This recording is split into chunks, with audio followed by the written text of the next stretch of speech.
আসসালামু আলাইকুম রহমতুল্লাহ বারাকাতুহ। প্রিয় দর্শক শ্রোতা হল, আপনারা সব আছেন নিবালা কিতা অবশ্যই জানাইবা। তো আজকে আপনারা সামনে একটা ব্লগ নিয়ে হাজির হইলাম। সকাল থেকে অমনে খুব বেশি বাতাসের আওয়াজ তোরা হইল।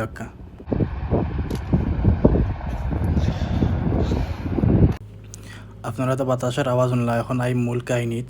সকালে উঠছি, খাম করতাম করি, উপরে গেছি, সপ্তাহ ঠিকঠাক করছি। এখন ওই মুসমুসাই আসরা দেখায়, এই নিলে আমার চাচা আদা বাতিজা সম্পর্কে চাচা দেখতে উনতে আমার থেকে ছোটো দেখায়, আমি ডাকি বাতিজা।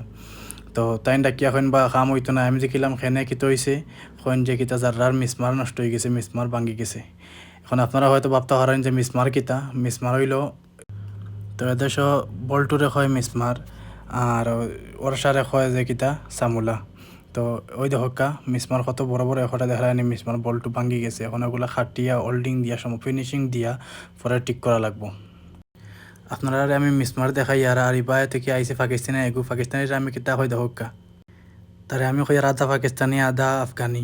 আফগানি तू तू अफगानी नहीं है। वही झूठ बोल रहा है, मैं अफगानी हूँ। नहीं, तू अफगानी नहीं है, तू पाकिस्तानी है। तेरा पासपोर्ट पाकिस्तानी है, इधर देखना। তারে কইলাম যে তুই আধা আফগানি আধা পাকিস্তানি। হয় না, আমি মিশা মাতি। আর আমি কইলাম তোর পাসপোর্ট তো পাকিস্তানির। হয় এটা সমস্যা নাই, আমি জন্ম হয়েছে আমার আফগানিস্তানও, আমি আফগানি। এরপরে চাচাকে চাইলাম, চাচাকে চাইবার পরে কয় আমার মিসমারটা দেখার হবা, এগুলো বড় সমস্যার মাঝে আছি, খাওয়ালি 2 দিন পরে ভাঙ্গি যায়, বড় অবস্থা, কঠিন অবস্থা। তো আমি তো মিসমারে আবার ভিডিও করে তার কাছে গেলাম, গিয়ে গেলাম তোমার অনুভূতি কিতা দেখি চাচা কিতা হয় নৌকা আপনারা গ্লেন্ডার থেকে কিছু খাটা বা হোল্ডিং দেওয়া, এটার লাগে আমার হাসা বড় ফারাস্ত, এটা খুব পাল্লা করি পারেন। চাও ভাই, এটা কিছু কম মানুষের উদ্দেশ্যে কিতা কইতাম রে বাবা, তো আর একবার ওপারে ভাঙ্গি একবার সুর হয়ে যায়, বুঝছেন? মানে তোমার কষ্ট এখন কিতা করবা, নিজের তো ফেয়া পড়ে গেছে, তো কাম তো করা লাগবে না। কাম তো করা লাগবে, ঠিক আছে। এখন প্রত্যেক দিন তোমার প্রাইভেটের খাওয়ানে তোমার নষ্ট হয়ে যায়, আমার মিসমান নষ্ট হয়ে যায়, খালি মিসমান নষ্ট। আমি কইতাম নতুন কানিয়া দিত, এখন কিতা করবা, আমার মালিকেও একটু গিয়েও করে, পয়সা দিব নিয়ে আমার ঘর খালি ঘর জোড়া তালি দিয়ে চালাই।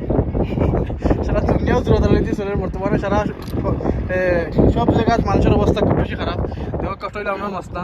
আর আমার কাম হইলেও উপরে দেখেন ছুটে খাম করা আছে, বইয়া আমি কাম করা লাগে, কাম করি। আর ও যেন উষা দিকে দেখা একটা সিমেন্টের ট্যাঙ্কি, আর এনে তাকে পাথর আর বালি, আরও দেখেন সে বলেও সেই বুলডোজার দিয়ে ওগুলো মনে করিলেও বালি আর পাথর তোলা হয় উপরে। আর আমার কাম হইলেও বইয়া খালি কাম করা, আর বটনের মাঝে টিপাইয়া খালি সব কিছু বাত্তা খার আছে, সিমেন্ট সবগুলি মিক্স করা, মিক্সার আছে, ওই ধোকা মিক্সার। শেষ পর্যন্ত যে সময় বাতি যার জোড়াতালি দেওয়া শেষ হয়ে গেল, তখন আমার ডাকিয়া হইল, ভাই ভাই তোরা আমার সাহায্য দেও, ওগুতা খাটিয়া ওগুতা একটু ফিনিশিং করো গ্রাইন্ডার দিয়া। তো আমিও হাতে লইলাম গ্রাইন্ডার একটা মাশাআল্লাহ অনেক বড়, ওজনও আছে প্রচুর। আর দেখতে দেখা যায় অনেক আস্তে ঘুরে, আসলে একটা খুব বেশি স্পিডে ঘুরে। আর যেহেতু বড় গ্রাইন্ডার ওটার লাগে স্পিডে ঘুরে, কিন্তু ক্যামেরার রেগুলেশনের কারণে হয়তো একটা বোঝা যান না, বোঝা যায় একবার আস্তে ঘুরে। আপনারা গ্যালেন্ডারের তোর আওয়াজ হইল কা, তো বুঝতে পারবা যে বাস্তবে একটা বেশি স্পিডে ঘুরেন না আস্তে ঘুরেন।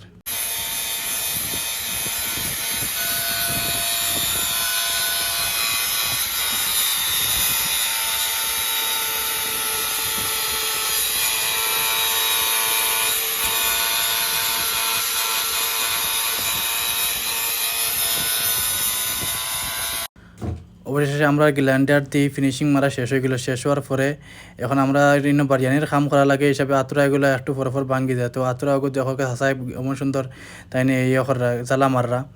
তো আপনার কাছে ভিডিওটা কেমন লাগলো অবশ্যই জানাইবা, কমেন্ট করবা, লাইক কমেন্ট শেয়ার সব কিছু করবা, আর অবশ্যই আইডিটা ফলো দিবা।